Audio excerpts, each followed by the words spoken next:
Hello दोस्तों, चलिए आज फिर मिलते हैं एक नए वीडियो के साथ। वीडियो एक मेहनती किसान पर आधारित है। तो चलिए वीडियो को स्टार्ट करते हैं। यह कहानी है एक किसान की जो बहुत मेहनती था। वह बड़ी मेहनत से खेतों में अनाज उगाता था और उसकी देखभाल करता था, पर अक्सर ही उसकी फसल खराब हो जाती थी। कभी ना कभी सूखा पड़ जाता, कभी बाढ़ आ जाती या कभी तेज धूप और कभी आंधी। कोई न कोई वजह से उसकी फसल खराब हो जाती थी।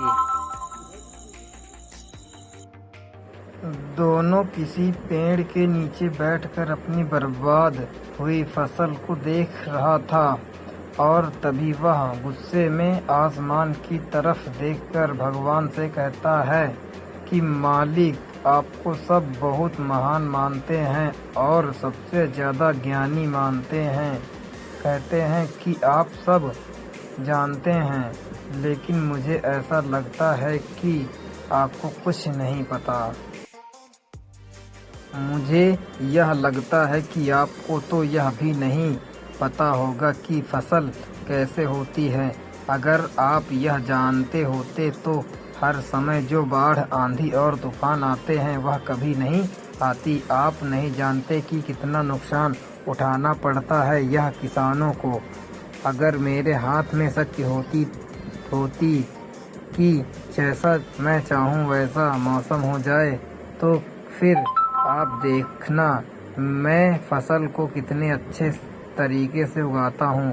तभी उगते में ऊपर से एक आवाज़ आई। तभी उतने में ऊपर से एक आवाज़ आई, ले मैं तुझे यह ताकत देता हूँ कि आज से तू जैसा चाहे वैसा मौसम करके अपने फसल को उठा सकता है और अपनी फसलों की हिफाजत कर सकता है। एक दो दिन गुजरने के बाद किसान ने फिर से अपने खेतों में गेहूं की फसल उगाई। अब किसान के पास तो शक्ति थी, वह जैसा चाहे वैसा मौसम कर सकता था। तो किसान ने आंधी, तूफान और बाढ़ कुछ भी उसने अपने खेतों पर आने नहीं दिया।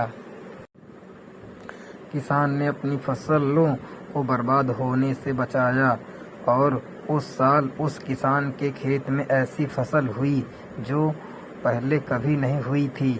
मन ही मन किसान बहुत खुश हो रहा था और साथ ही साथ यह सोच भी रहा था कि भगवान को बताऊंगा कि इसे कहते हैं शक्ति का सही इस्तेमाल। कुछ दिन और गुजरने के बाद फसल काटने के लिए तैयार हो गई। किसान बड़े उत्सुकता के साथ फसल को काटने लगा, पर जैसे ही उसकी नज़र गेहूं की बालियों पर पड़ी तो वह हैरान हो गया, क्योंकि उन बालियों में गेहूं के दाने ही नहीं थे। गेहूं के एक भी बाली के अंदर गेहूं का दाना ही नहीं था। सारी बालियां अंदर से खाली थी। अब वह किसान बड़ा परेशान हो गया और फिर से भगवान को पुकारने लगा। वह जोर जोर से रोने चिल्लाकर यह कह रहा था, भगवान, शायद तूने मुझे कोई सजा दी है। तभी ऊपर से आवाज़ आई कि मैंने तुम्हें कोई सजा नहीं दिया है, बल्कि इसकी जिम्मेदार तो तुम खुद हो। तुमने अपने पौधों को संघर्ष करने का मौका ही नहीं दिया।